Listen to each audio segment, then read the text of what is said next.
Commémoration aujourd'hui de la journée des énergies nouvelles et renouvelables couplée à la célébration du 25e anniversaire de la disparition du professeur Abdou Moumouni Diofo. Détail dans ce journal.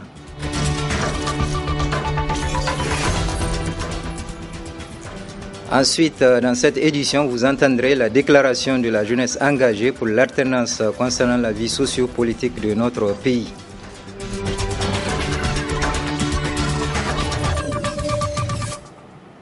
Mesdames, Messieurs, bonsoir. Bienvenue dans cette édition d'information. Tout d'abord, sachez que les députés nationaux, du moins ceux élus sous la bannière des partis membres de la mouvance présidentielle, étaient cet après-midi en séance plénière à l'hémicycle de l'Assemblée nationale. Il s'agit de ratifier la liste des candidats aux différentes commissions générales permanentes au nombre de 7.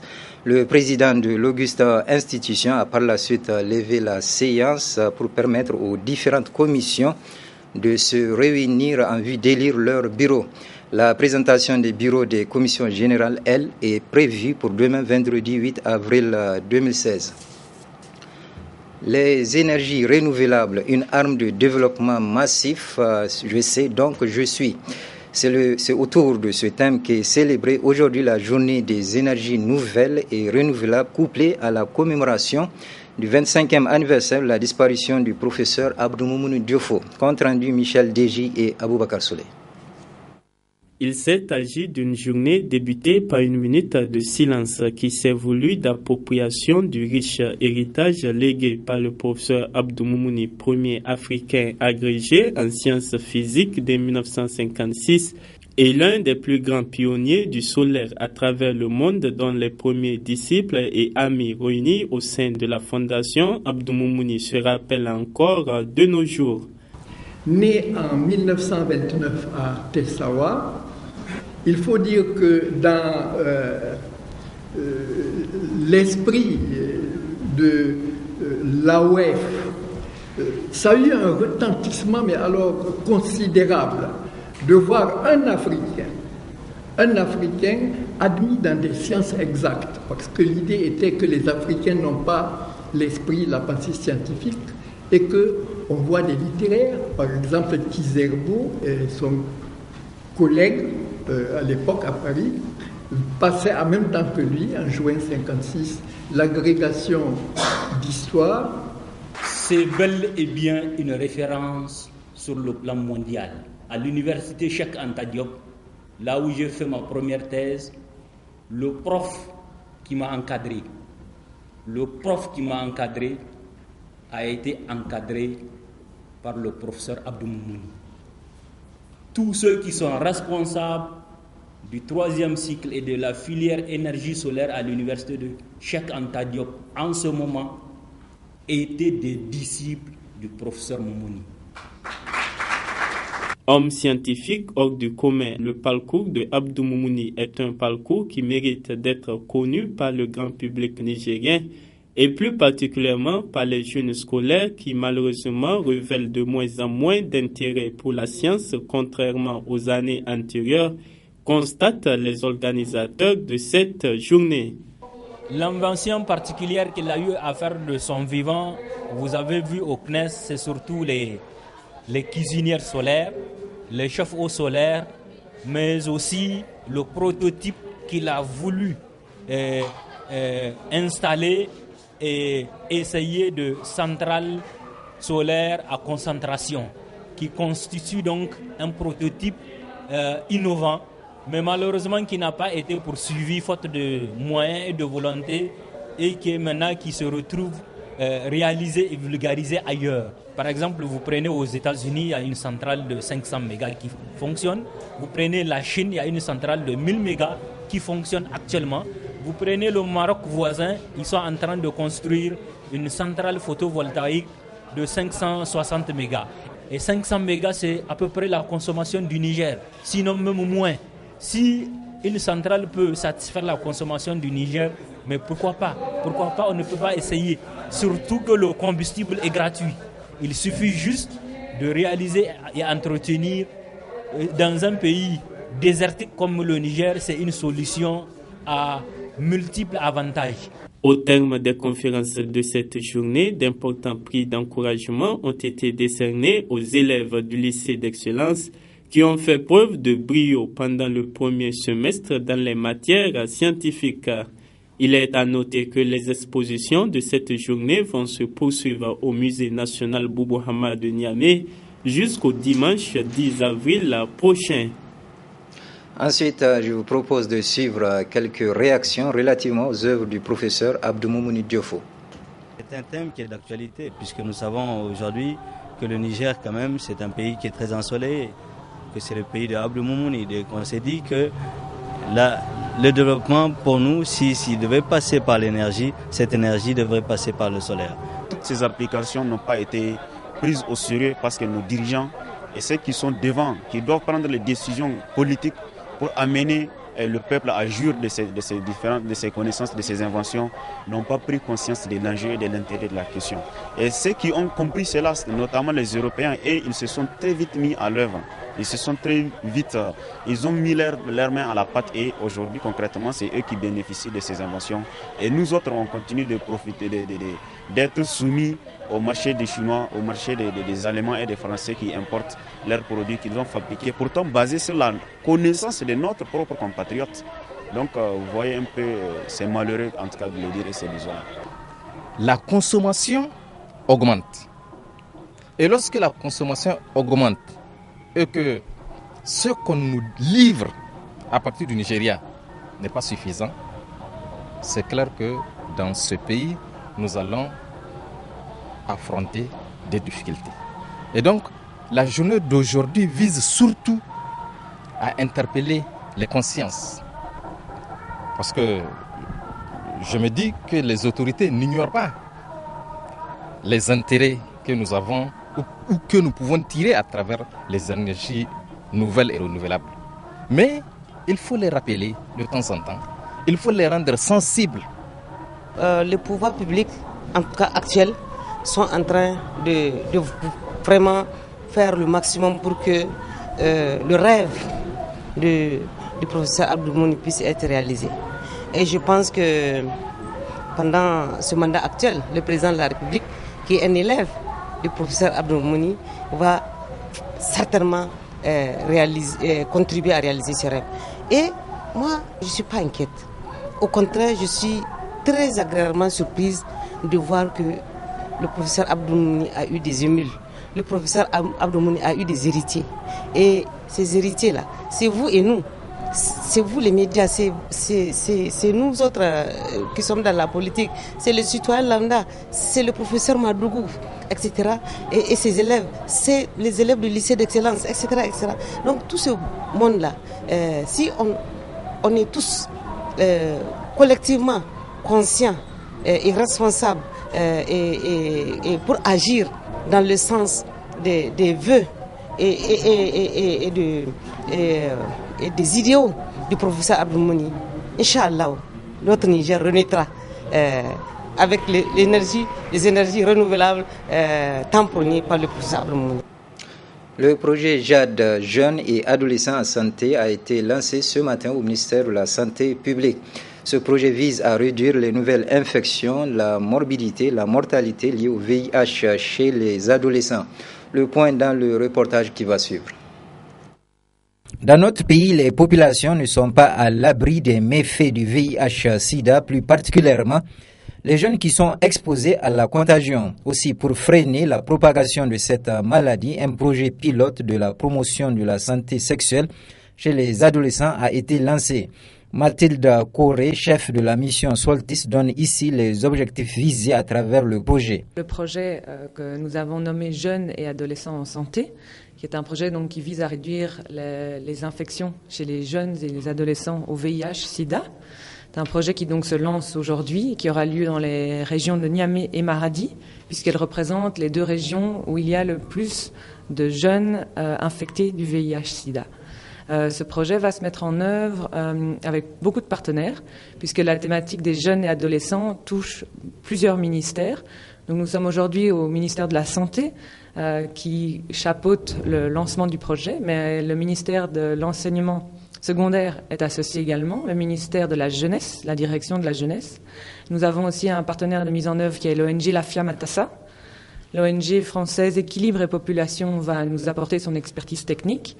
L'ONG Soltis que je représente est le chef de file du consortium. Nous aurons également des partenaires parmi les ONG locales du Niger et les associations de personnes vivant avec le VIH-Sida.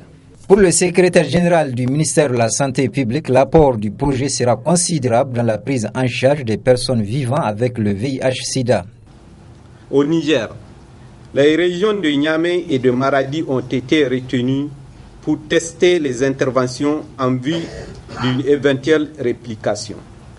Ces deux régions ont été choisies car elles représentent la file active d'adolescents suivis sous ARV la plus importante du pays et présentent un potentiel important de synergie avec les projets financés par UNFPA pour la réduction de la vulnérabilité des jeunes filles.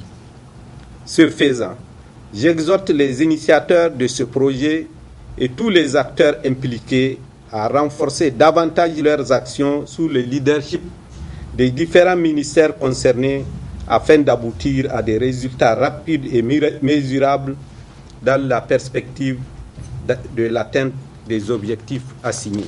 Ainsi, procédant au lancement du projet Jeunes et Adolescents en Santé, le secrétaire général du ministère de la Santé publique de rappeler que nous sommes tous soit responsables, soit interpellés par la tragédie de la morbidité et mortalité des jeunes et adolescents liés au VIH-Sida qui frappe nos pays et que chacun dans ce cadre doit jouer son rôle. La jeunesse engagée pour l'alternance a rendu public cet après-midi une déclaration relativement à la situation sociopolitique de notre pays. Je vous propose de suivre un extrait avec Salim Zangina. La jeunesse engagée pour l'alternance, JEPA, prend acte de la liberté provisoire accordée à son Excellence Hama Amadou, mais s'interroge sur les dessous de cette libération au lendemain des résultats du deuxième tour de l'élection présidentielle 2016. Jeunes engagés pour l'alternance JEPA en particulier et jeunesse nigérienne en général, tout au long de ce processus électoral 2016, vous avez fait montre d'un courage politique et d'un engagement inédit et inégalé dans toute l'histoire politique du Niger. Pour les valeurs qui sont les nôtres, à savoir la liberté, la démocratie et l'intégrité, nous sommes restés debout face à l'adversité et nous n'avons jamais renié nos convictions.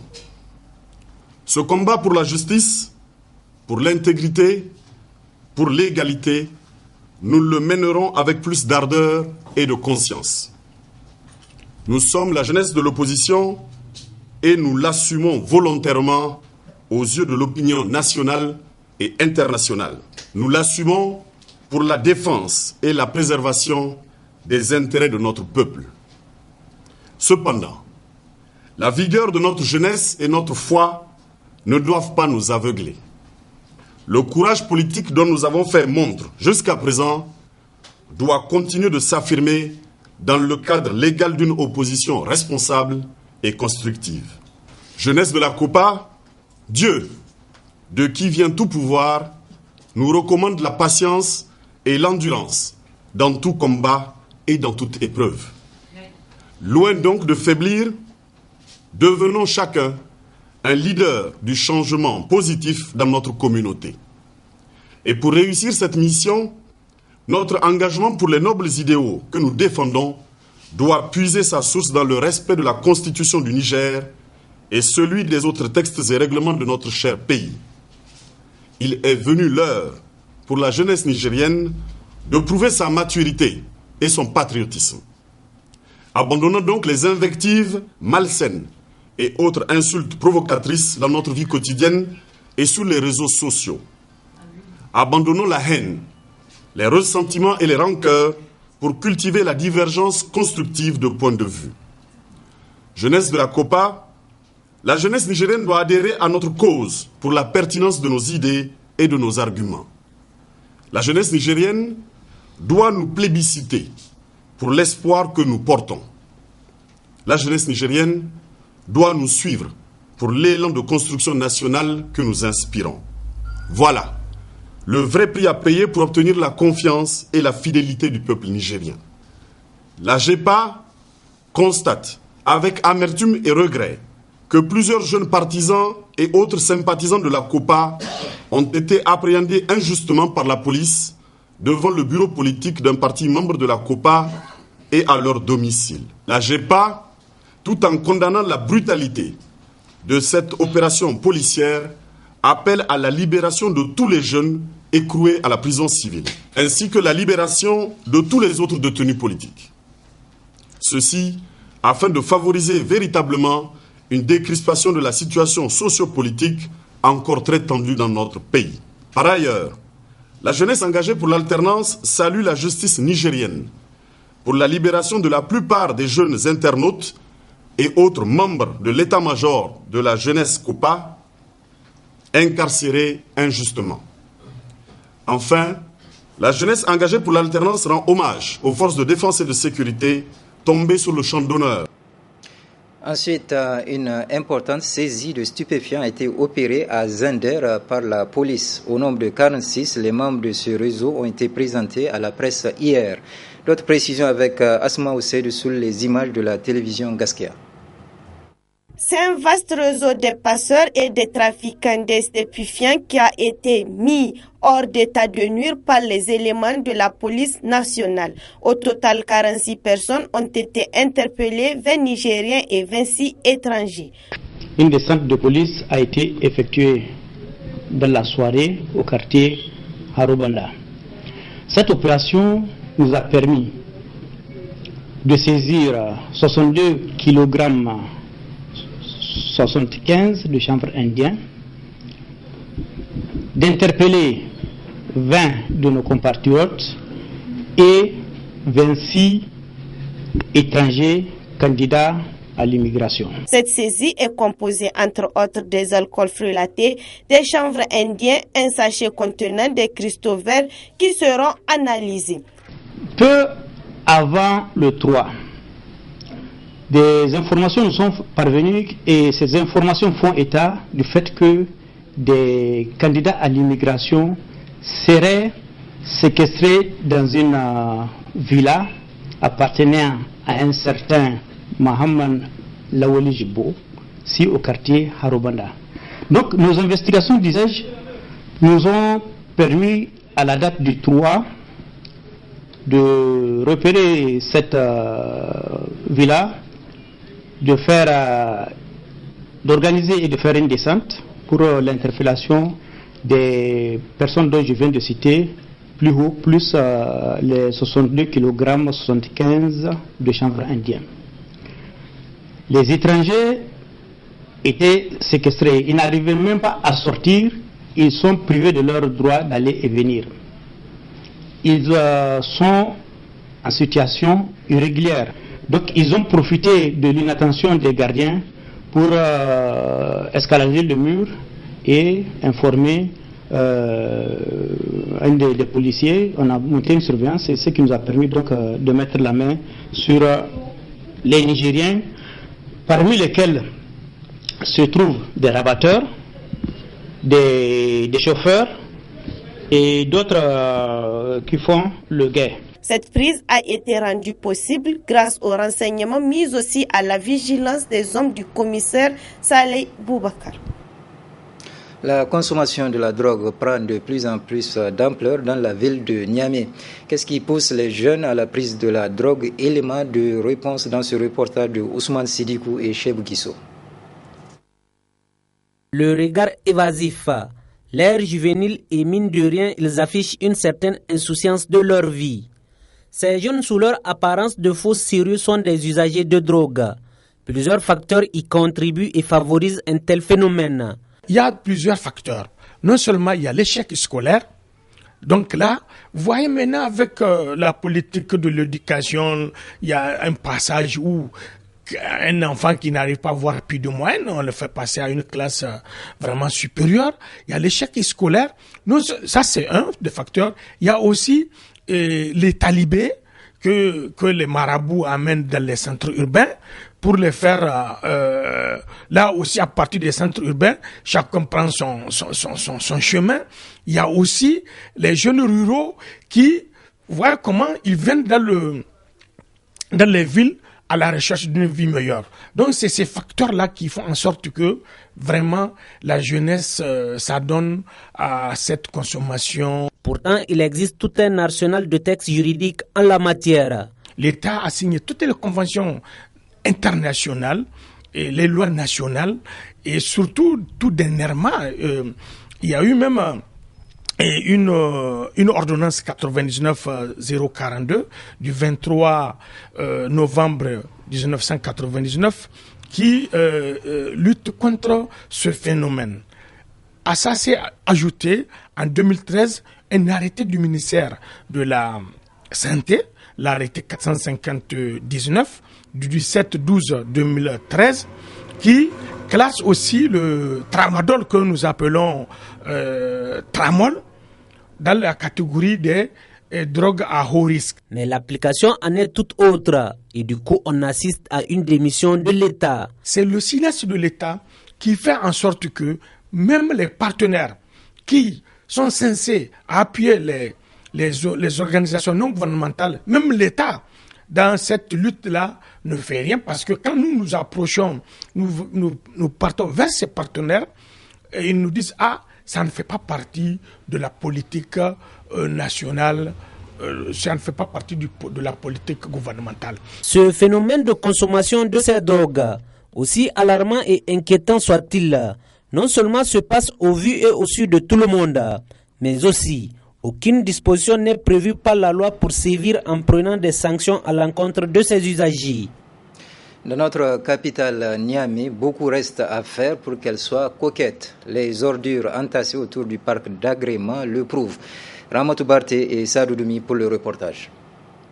Lieu de loisirs pour certains et de détente pour les autres. Le parc d'agrément de Wadata, logé dans la ceinture verte, est aujourd'hui menacé par les ordures ménagères qui sont déversées tous les jours. C'était nous qui avions viabilisé cet espace. Avant, c'était des tas d'ordures qui ont envahi cet endroit. Vous voyez, partout là où il y a les ordures, il y a aussi la maladie. Ce sont deux choses qui vont ensemble. Donc, nous avions aménagé ce site pour pouvoir exercer notre métier. Vraiment, ces ordures nous dérangent beaucoup, surtout si ça va. Il y a beaucoup de plastique qui sont en mouvement. Le problème, c'est surtout quand on met le feu. Des fumées toxiques se dégagent et nous mettent mal à l'aise. Certes, les animaux et certains jeunes trouvent leur compte dans ces ordures, mais les riverains, eux, ne se sentent pas en sécurité, leur santé étant en danger. C'est pas normal. C'est très difficile pour nous, mais comme nous sommes impuissants, nous ne pouvons rien faire. Ce que nous demandons aux autorités, c'est de nous dégager ces ordures. Ils n'ont qu'à trouver le moyen pour dégager ces ordures. Ils ont des caterpillars. En plus du parc d'agrément, même les arbres qui sont aux alentours sont menacés, d'où la nécessité d'une intervention des services compétents pour évacuer ces ordures ménagères. Ce journal est à présent terminé. Merci de l'avoir suivi et je vous souhaite de passer une excellente soirée.